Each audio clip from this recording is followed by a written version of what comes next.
নাম ছাড়া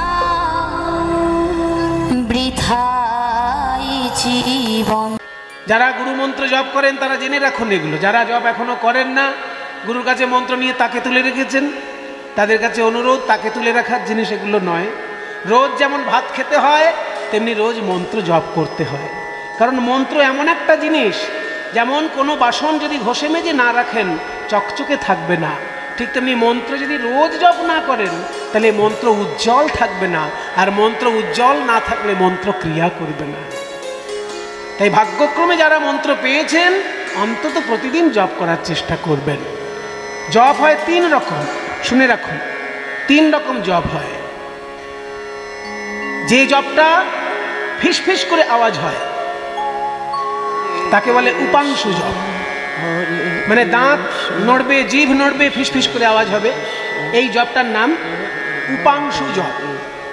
আর যে জপে কোনো আওয়াজ হবে না, শুধু মন্ত্র মনে মনে উচ্চারণ হবে, জিভ নড়বে না, দাঁত নড়বে না, আওয়াজ হবে না, মনে মনে উচ্চারণ, এই জপটার নাম মানসিক জপ। তাহলে উপাসিক জপ, মানসিক জপ, আর যেটা চিৎকার করে যদি জপ করা হয় সেই জপটার নাম উচ্চ ঈশ্বরের জপ, বাচিক জপ। বাচিক, মানসিক, উপাংশু, 3 রকমের জপ। এই 3টে জপই 3 লক্ষ নামে হরিদাস ঠাকুর করতেন। 1 লক্ষ মনে মনে,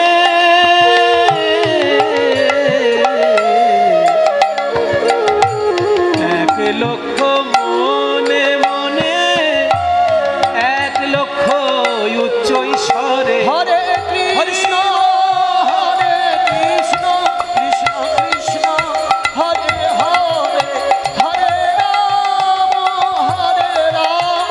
রাম রাম হরে হরে।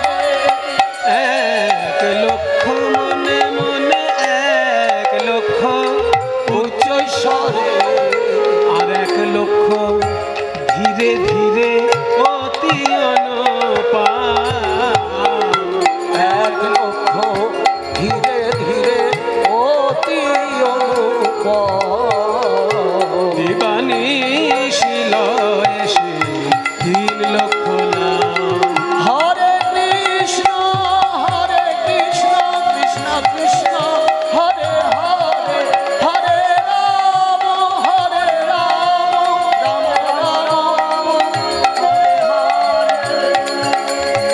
প্রতিদিন 3 লক্ষর বেশি নাম করেন। এক কথায় বলা হয় 3 লক্ষ নাম জপ, যাতে মাসের শেষে 1 কোটি নাম জপ হয়। এত কঠোর সাধনা আমার মনে হয় কোটি লোকের মধ্যে হয়তো একজন করতে পারবে। প্রতিদিন 3 লক্ষ নাম যাতে সম্পূর্ণ হয় সেই জন্য তিনি সমাজের মধ্যে থাকেন না, কারণ সমাজে থাকলে লোকের সঙ্গে গল্প করতে হবে, কথা বলতে হবে। নির্জনে থাকেন, নির্জনে একটা কুটির বানিয়ে থাকেন, আর তার নাম জপ সারাদিন চলছে বলে গ্রামে গ্রামে তাকে ভিক্ষে করতে হয় না, গ্রামের লোকেই তার কাছে খাবার পৌঁছে দেয়। ভালোবেসে তার সামনে ফল মিষ্টি যে যা পারে দিয়ে যায়, হরিদাসের যতটুকু প্রয়োজন সেইটুকু ওখান থেকে গ্রহণ করে। এইভাবে যখন তিনি নাম জপ করছেন, একজন গিয়ে জানিয়ে দিল অত্যাচারী শাসক গোড়াই কাজীকে, কাজী সাহেব আপনার এলাকায় কি হচ্ছে দেখুন।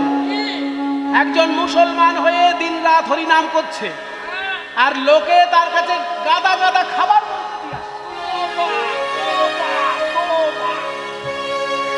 এক্ষুনি ওকে ডেকে বিচারের ব্যবস্থা করুন।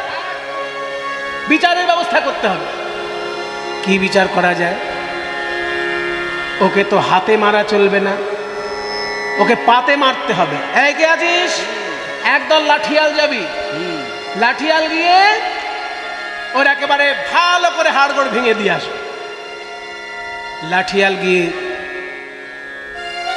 হাড়গোড় ভেঙে দিতে গেল, কিন্তু হাড়গোড় ভেঙে দিতে গিয়ে এমন ঝড় উঠল যে লাঠিয়ালদের গায়ের উপরেই গাছ ভেঙে পড়ল, নিজেদেরই হাড়গোড় ভেঙে সব বাড়িতে এসেছে।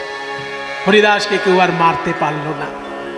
শেষকালে চিন্তা করলো কি করা যায়, তাহলে কি করে হরিদাসকে জব্দ করা যায়। ওকে ডেকে নিয়ে এসে বিচার করা দরকার। হরিদাস, সামনে দাঁড়াও। তুমি মুসলমান, মুসলমান হয়ে তুমি কাফেরদের হরিনাম করছো, তোমার লজ্জা করে না? তোমার কত ভাগ্য ভালো যে তুমি মুসলমান পরিবারে জন্মগ্রহণ করেছো, আর তুমি ওই কাফেরদের কুফরি করছো। বসো এখানে, ভালো লাগে? দাঁড়াও। কাফেরের দালাল, তোমার মুখে আমি শুনতে চাই না। হরি নামে কত মধু আছে, ওই মধু তোমার কাছেই থাক। কে আছিস? একে নিয়ে যা, 22টা বাজারে বেত্রাঘাত কর। খণ্ড খণ্ড হই দেহ যদি যায় তবু না বদনে ছাড়ি মধুর হরিনাম। যদি 22টা আমার বাজারে মারতে মারতে আমার দেহ খণ্ড খণ্ড হয়ে যায়, তবু আমি হরিনাম ছাড়ব না। এত বড় কথা? যা, ওকে ভালো করে লোকের সামনে যখন বাজার জমে উঠবে সেই সময় মারবি, যাতে আরো 10 জন দেখে শিক্ষা পায় যে কাফেরের কাজ করলে মুসলমান শাসন ব্যবস্থায় তা কি ভয়ঙ্কর পরিণতি।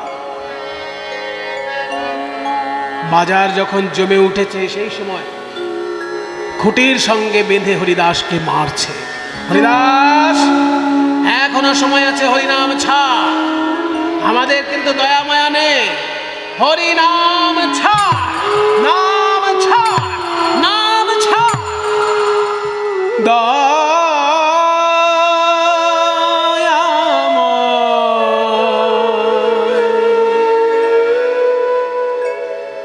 দেখা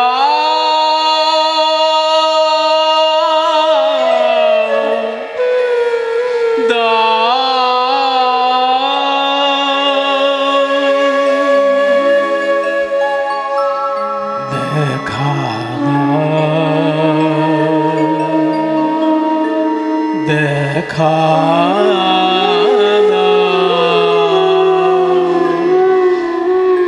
আমি আর যে পারি না সহিতে যা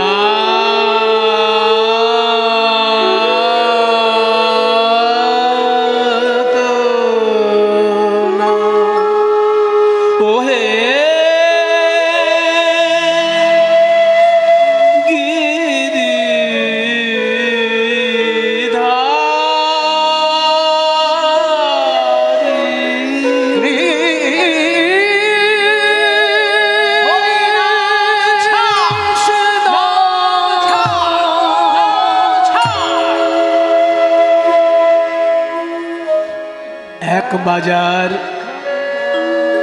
দুই বাজার, এক এক করে 22 বাজার শেষ হয়ে এলো, তবু হরিদাসের মুখ থেকে নাম ছাড়াতে পারল না।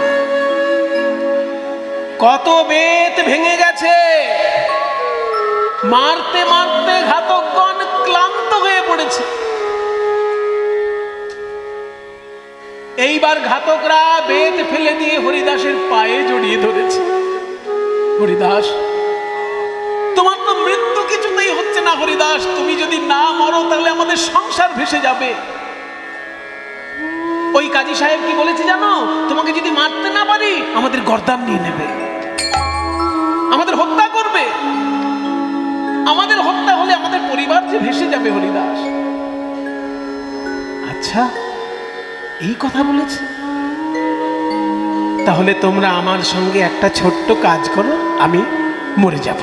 মরে যাবে? হ্যাঁ, আমি ইচ্ছা করে মরে যেতে পারি, কিন্তু আমি ইচ্ছা না করলে তোমরা মেরেও আমাকে মারতে পারবে না। তোমার তাই নাকি? হ্যাঁ, এই ক্ষমতা আমার হয়ে গেছে হরিনাম করতে করতে। তাহলে আমাদের কি করতে বলছে?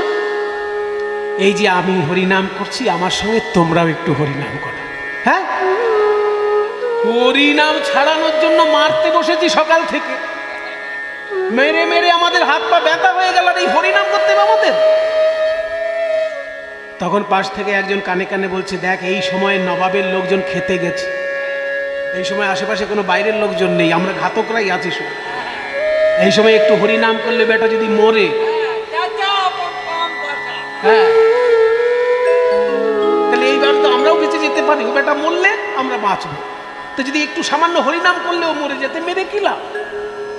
তাহলে হরিদাস তুমি করো, তোমার সঙ্গে আমরা করছি। বলো তাহলে আমার সঙ্গে বলো, এসো ভাই নাম গাই কৃষ্ণ হরি নাম।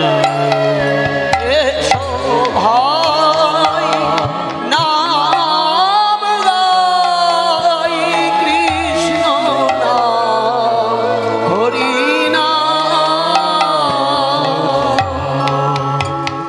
বল না হরি নাম, এসো ভাই নাম গাই কৃষ্ণ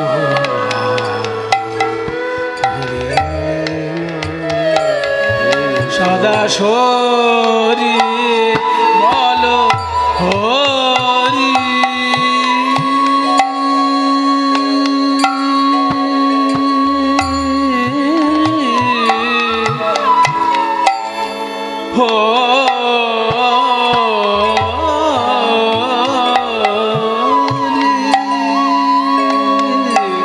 সদা হরি বলো হরি কৃষ্ণ নাম হরি নাম বলো না হরি নাম। কৃষ্ণ নাম হরি নাম বলো না হরি নাম। হরিদাস, এ কি মধুর নাম! তোমার সঙ্গে নাম বলতে বলতে আমাদের যে সব ভুল হয়ে যাচ্ছে হরিদাস, আত্মীয় স্বজন পরিবার সব যেন ভুলে যাচ্ছি মনে হচ্ছে। বলো আমার সঙ্গে, হরে কৃষ্ণ হরে কৃষ্ণ কৃষ্ণ কৃষ্ণ হরে হরে হরে রাম রাম রাম হরে হরে। হরে কৃষ্ণ কৃষ্ণ কৃষ্ণ হরে হরে হরে রাম হরে রাম রাম রাম হরে হরে। কৃষ্ণ হরে কৃষ্ণ কৃষ্ণ হরে হরে হরে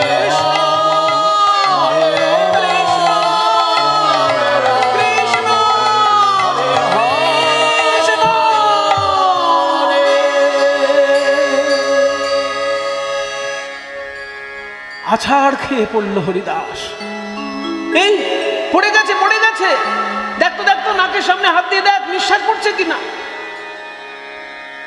নাকের সামনে কাপড় ধরে দেখছে নিঃশ্বাস তো পড়ছে না, কিন্তু সত্যি আপনা আপনি মরে গেল। এ কি করে সম্ভব? নিঃশ্বাস পড়ছে না, শরীর নড়ছে না। গড়াই গাজী বলেছিল যে বেটা যদি মরে যায় হাত পা বেঁধে নদীতে ভাসিয়ে দিবি। তাহলে হাত পা বেঁধে নদীতে ভাসিয়ে দিবি।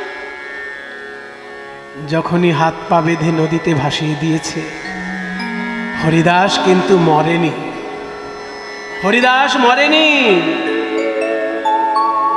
কি করেছে হরিদাস? নাম জপ করতে করতে কখন তার যোগ সাধনা হয়ে গেছে। যোগ সাধনার দ্বারা পুরক, কুম্ভক, রেচক তিনটেকে একসঙ্গে বলে প্রাণায়াম। যখন বায়ু গ্রহণ করা হয় তাকে বলে পুরক, বায়ু যখন আটকে রাখা হয় তাকে বলে কুম্ভক, আর বায়ু যখন ত্যাগ করা হয় তাকে বলেন রেচক। এই প্রাণায়ামের দ্বারা ঘন্টার পর ঘন্টা নিঃশ্বাস না নিয়ে থাকতে পারত হরিদাস। তাই প্রাণায়াম এমন ভাবে করেছে সম্পূর্ণ শরীর স্থির হয়ে গেছে, নিঃশ্বাস পড়ছে না। তাই এরা ভাবলো মারা গেছে, ওরে হরিদাসকে যেই জলে ভাসিয়ে দিয়েছে। আর ভাসতে ভাসতে হরিদাস যাচ্ছে কৃষ্ণ নাম করতে করতে। ভজ শ্রীকৃষ্ণ কহ শ্রীকৃষ্ণ লহ শ্রীকৃষ্ণের নাম রে। ভজ শ্রীকৃষ্ণ কহ শ্রীকৃষ্ণ লহ শ্রীকৃষ্ণের নাম রে। ভোরবেলায় গঙ্গার মাঝখান থেকে ভেসে যাচ্ছে আর কৃষ্ণ নাম কে করছে? যে জন শ্রীকৃষ্ণ ভজে সে হয় আমার প্রাণ রে। যে জন শ্রীকৃষ্ণ ভজে সে হয় আমার প্রাণ রে। অদ্বৈত আচার্য এসেছেন গঙ্গার ধারে স্নান করতে, শুনতে পেলেন গঙ্গার মাঝখান থেকে কেউ একজন ভেসে যাচ্ছে, তার মুখ থেকে কৃষ্ণ নাম আসছে। সাঁতার দিয়ে গিয়ে অদ্বৈত আচার্য সেই দেহ যখন নিয়ে আসলেন তীরে, একই যে হরিদাস, তোমার সর্বঙ্গ ক্ষত বিক্ষত আর মুখে কৃষ্ণ নাম, একই দশা হয়েছে হরিদাস তোমার। গুরুদেব, আপনি দেখছেন বেত্রাঘাত, আমি তো এগুলো বেত্রাঘাত মনে করছি না, এগুলো হচ্ছে আমার কৃষ্ণ নামের অলংকার। এই ঘোর কলিযুগে আমি কৃষ্ণ নাম করেছি বলে আমার সারা গায়ে বেত্রাঘাতের অলংকার পরিয়ে দিয়েছে কলিযুগ। হরিদাস, হরিদাস, এক সাধু দেখেছিলাম আমার গুরুদেব মাধবেন্দ্রপুরীকে, আর এক সাধু দেখলাম তোমাকে। যে হরিনাম করার জন্য বেত্রাঘাতকে অলংকার বলতে পারে এমন সাধু কে আছে? এসো তুমি আমার বুকে এসো হরিদাস, তুমি আমার বুকে এসো। হরিদাস নাম করতে লাগলেন। শান্তিপুরে কাছাকাছি রয়েছে ফুলিয়া, সেই ফুলিয়া কাছেই হরিদাস ঠাকুর বাস করতেন। সেখানেও একবার মায়াকে উদ্ধার করেছিলেন। তারপরে বনগায়, যেখানে আমি বলছিলাম বনগা হচ্ছে উত্তর যশোরের অংশ, কিন্তু এখন পশ্চিমবঙ্গের মধ্যে পড়েছে। ওই বনগার বর্ডারটা পার করলেই একটা জায়গা আছে বেনাপোল বলে। ওই বেনাপোলে হরিদাস ঠাকুর যখন বাস করেছিলেন, সেই সময় তাকে সাধন ভজন থেকে বিচ্ছিন্ন করে দেওয়ার জন্য ওখানে রামচন্দ্র খান পাঠিয়েছিলেন লক্ষ্য হীরাকে। সেই লক্ষ্য হীরা, যার নাম লক্ষ্য হীরা, 1 লক্ষ নাকি হীরা দিতে হতো নাকে, এত তার রূপ যৌবন, তার গান শুনতে গেলে। তা সেই লক্ষ্য হীরাকে ডেকে পাঠানো হলো হরিদাসের মন ভোলানোর জন্য। লক্ষ্য হীরা বলছে, শোনো সাধু বাবা, তুমি নাকি এত সুন্দর হরিনাম করো, বনের পশু পাখিও তোমার সঙ্গে নাচে গায়।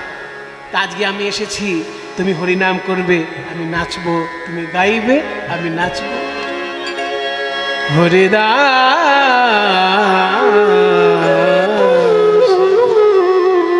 হরিদাস বলছে, শোনো হীরাবাই, তুমি যখন আমার আশ্রমে এসেছো, তুমি আমার আশ্রমের অতিথি, তোমাকে তো আমি অসম্মান করতে পারি না, অনুরোধ করতে পারি।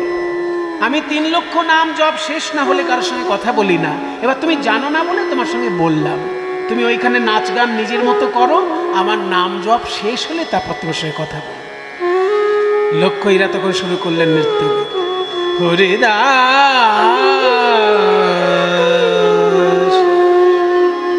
হরিদাস মুখ পানে হরিদাস চাহো মুখ পানে, হরিদাস চাহো মুখ পানে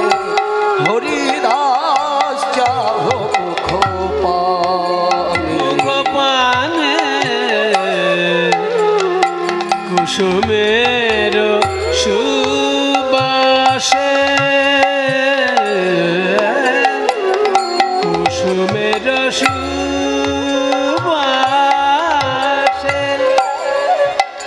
যেমন ভ্রমরা কলি আসে ছুটে কুসুমের সুবাসে ভ্রমরায়লি আসে ছুটে। দেখুন বাবা, লক্ষ্য হীরাবাইজি কথায় বুঝিয়ে দিচ্ছে। কুসুমেরও সুবাসে ভ্রমরা অলি আসে ছুটে, ফুলের গন্ধে ভ্রমর ছুটে আসে, তো সবাই জানে। এতদিন জানতাম ফুলের গন্ধে ভ্রমর ছুটে আসে, আজকে দেখছি ফুল ভ্রমরের কাছে এসেছে, তবু ভ্রমর কথা বলে না। কুসুমের সুবাসে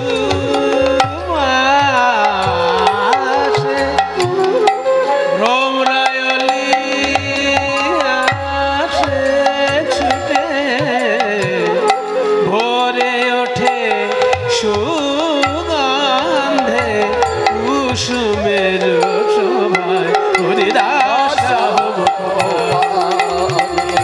পারে হরিদাস চাহ মুখ পারে, হরিদাস চাহ মুখ পারে, হরিদাস চাহ মুখ পারে, হরিদাস চাহ মুখ পারে, হরিদাস চাহ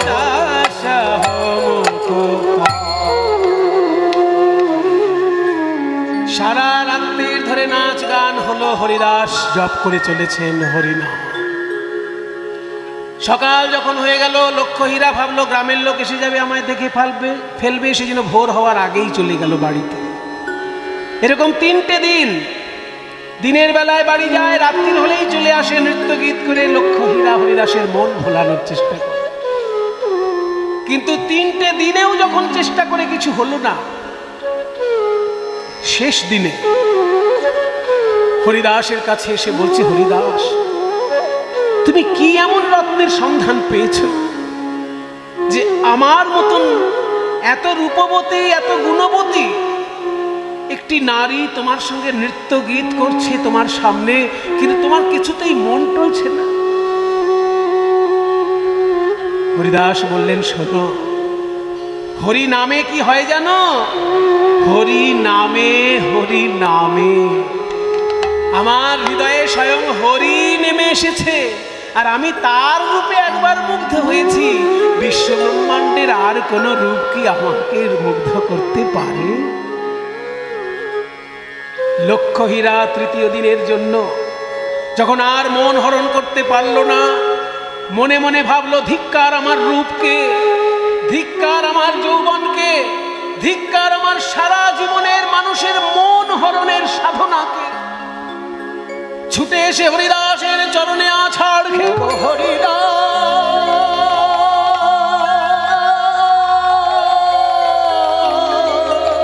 বলো বলো এ কি নাম তুমি আমায় শোনালে? এই কৃষ্ণ নাম শুনে আমার কি হলো জানো? বাড়িতে গিয়ে যখন বিশ্রাম নি, কেউ যদি বলে দিদি তোমায় খেতে দেব, আমার মুখ থেকে বেরিয়ে পড়ে হরে কৃষ্ণ। কেউ যদি বলে দিদি তোমার কাপড়টা কেচে দেব, ধুলো লেগে গেছে, আমার মুখ থেকে বেরিয়ে পড়ে হরে কৃষ্ণ। উঠতে বসতে চলতে ফিরতে আমার মুখে হরে কৃষ্ণ নাম।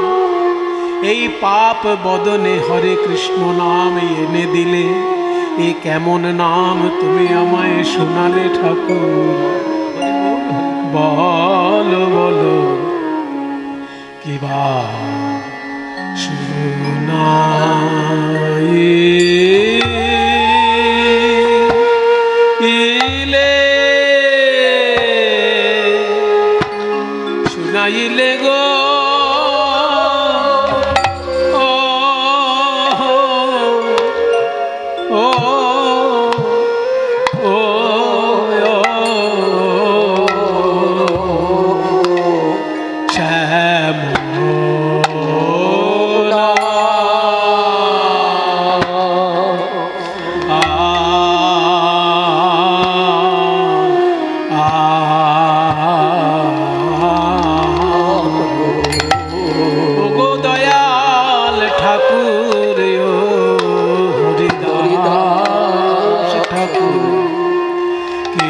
বা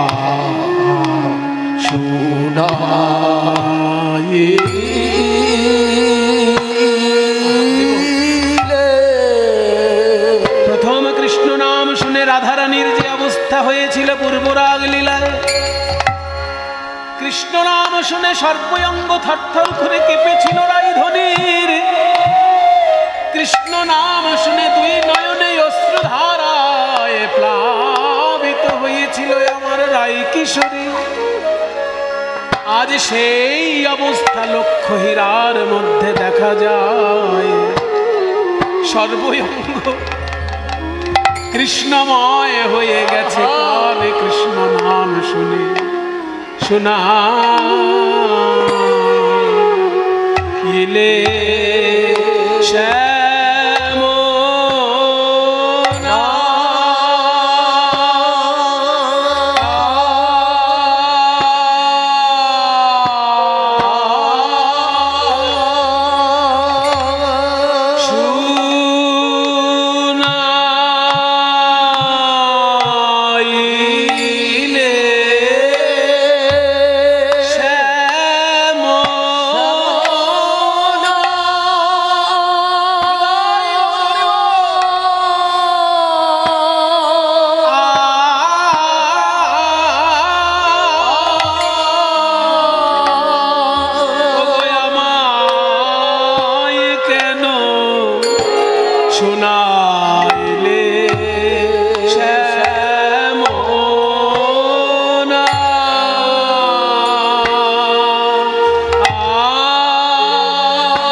ঠাকুর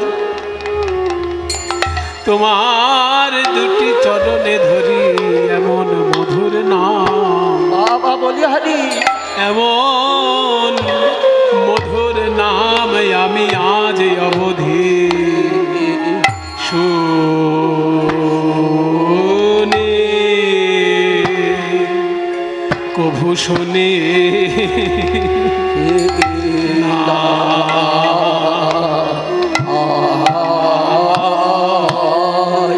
তুমি আমায় জানালে ঠাকুর কৃষ্ণ নামে কত মধু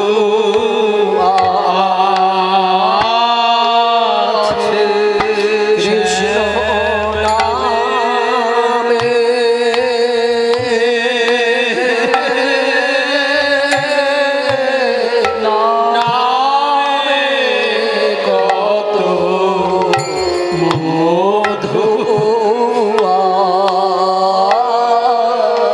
আমার মতো পাপীর পরাণ কেঁদে বাবা বলি হরি, আমার